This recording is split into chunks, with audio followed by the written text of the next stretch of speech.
Imagine, I'm now learning to play the recorder. But I tell you, in my experience of playing the recorder, I'd like to share with us today a few tips on playing the recorder. By the way, I have been self-taught, and so I learned these by the way, and the Lord inspired me. Basically, that's how I do it. I'm a Christian musician, and I really do vocals, but I find that I'm adding on some stuff. So the recorder is one of the additions, and I'm so thrilled because I remember when I first started, the Lord impressed on me to buy a recorder, and I didn't really think much of the recorder before. I didn't really like it. When I did it in school, it made no sense to me. It was a small recorder, and I did it for one term, and it didn't make any sense. I thought the guitars and those fancy instruments, but I find that the recorder is a remarkable instrument. And after the initial stage of learning with a basic recorder, I researched on the internet. I found that there are different types of recorders. So I now have an alto recorder. There are different types. I don't remember all of them, but the basic types, there is the miniature one, then there's what you call the soprano recorder, which is the most popular one that you use in schools. And this one I have here is the alto. It's a bit thicker and longer, a good deal longer than the soprano, and gives a more fuller sound somewhat. Then after this, there's the tenor, which is larger, not much larger, but more in length. And then there's a bass, and there are some others which I won't go into in this video. But in this video, I just want to give us some tips on starters for playing the recorder.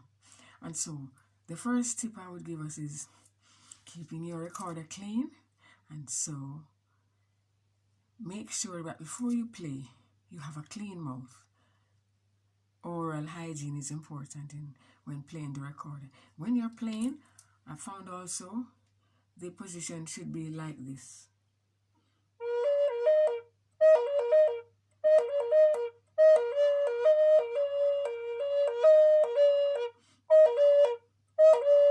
Right? Because that way you get to control. It is a fact. You get to control any stuff getting out of the back of the recorder. So it's best to hold it in an upright position, so that doesn't happen. And then at another separate time, you can clean your recorder. But you don't want, when you're playing, stuff is coming out of the bottom of the recorder, right? And the next tip I have is cleaning the recorder. You can just use a very small stick with a little tissue. You push it right up into the recorder. Some recorders come with that very slender rod which you use to clean the recorder. Well, but if you don't have that rod, you can use just a slender thing, pencil or very slender, the opposite side of a paintbrush, something you can and small enough to go into that hole and clean it. Unscrew your recorder and use simple soap and water and rinse it out, wash it out, and leave it to dry, which won't take long, because the cleaner your recorder, the better sound you will get out of it. And so the next thing I would want is get into playing now. Playing the recorder for the beginner. The first thing, we have 6 holes on the recorder. 6 holes. There are 2 at the very bottom, but 6 main holes at the top, and then to the back of the recorder there is 1 hole.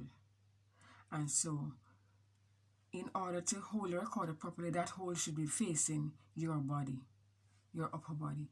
And be careful to place the thumb over that hole, because that is what controls the sound. Because without any finger on it, this is how it sounds.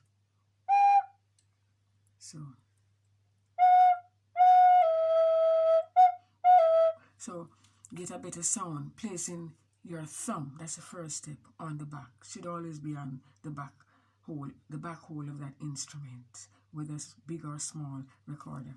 Now, the holes on the front, there's sound coming out, but you notice there's no, it's just dead, no rhythm, nothing.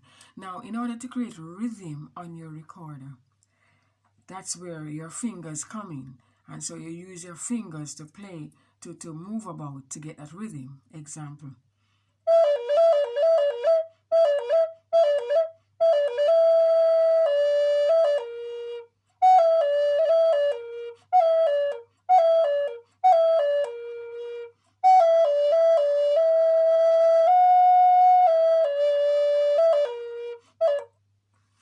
So, you know, just moving your fingers about, that's what gives a rhythm.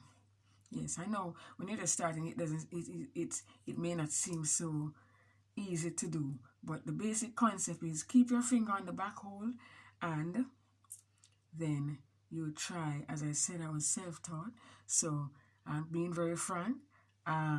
You can use your keyboard to find C. Do you know that? Your C on your recorder, or whatever note on the recorder. But I don't really use notes. I just go by, I play by ear. And so that is it. And so this is an example of a song, a simple song on the recorder.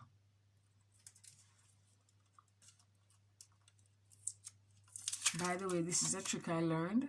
I didn't want to have to stretch my fingers, so I find when I cover one hole, this middle hole here at the bottom, you get a different sound. But for now, I have uncovered all the holes. I'm going to play and see if you recognize this sound.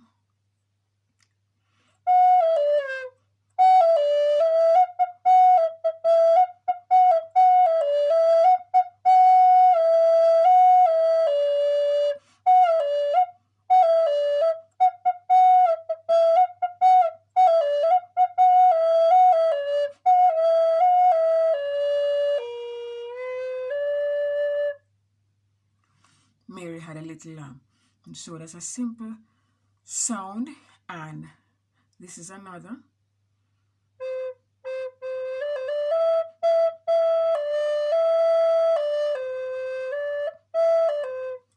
Now, when I cover the holes, I get a complete different sound. Say, I'm covering the fourth hole, the smallest hole here, the fourth hole from the top, and listen to the difference in the sound.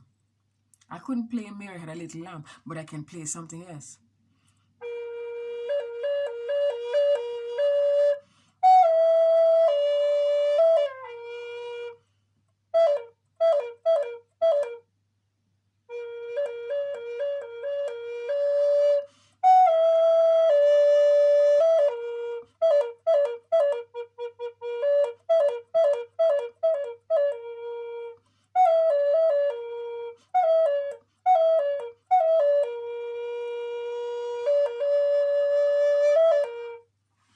Right, and so when I started, I was, really not very good at it. And I remember I was just playing, and I would let the Lord inspire me.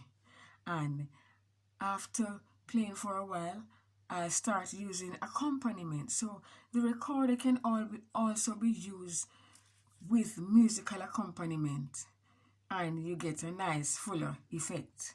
Say a nice guitar instrumental can be used with the recorder. Yes, just like a flute. You would use a flute, or you would use a trumpet, or your keyboard to that nice accompaniment. So can you use a recorder? And so, I thank God for really helping me to discover such things, because, as I said before, I didn't really had any interest in the recorder. And, I basically play by inspiration, and I've learned certain stuff just by inspiration. And when I decided to look up on YouTube, I found the same thing. God is remarkable. He's the author. He's the author of music, because music really did originate in heaven. You know that. And so, I thank you all for watching. Don't forget to click on that subscribe button until I see you again with more tips on the recorder. Bye.